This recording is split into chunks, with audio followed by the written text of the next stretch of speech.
Hello viewers, এখানে আমি আপনাদের সাথে শেয়ার করব খুব সুন্দর একটা পায়জামা। আর পায়জামাটা হচ্ছে একদম ব্ল্যাক কালারের ভিতরে, আপনারা দেখতেই পাচ্ছেন। আর এটা হচ্ছে আপনার প্লাজো পায়জামা। আমরা কিন্তু অনেক ধরনের পায়জামা ইউজ করে থাকি। কেউ প্লাজো পরতে লাইক করেন, কেউ কাবুলি, কেউ আবার প্যান্ট কাটিং, কেউ চুড়িদার।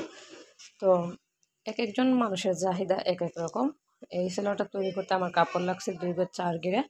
বর্তমানে কিন্তু 2 গজ দিয়ে কখনোই সালোয়ার তৈরি হয় না, কারণ কাপড়ের বহরটা অনেক কম থাকে। তার জন্য আমাদেরকে সালোয়ার তৈরি করতে 2 গজ আড়াই গিরা প্লাস আপনার 2 গজ 4 গিরা নিতে হয়।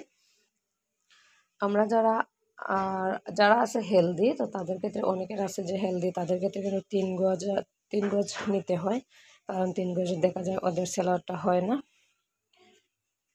তো এই সেলোয়ারটা দেখতেই পাচ্ছেন, প্লাজো সেলোয়ার কিন্তু সবসময় আপনাকে রাবার দিতে হবে, কারণ এগুলো ফিতা দিয়ে পরা যায় না। তো অনেকে আছে যে সব কোয়ালিটির সেলোয়ারে রাবার চেঞ্জ করেন,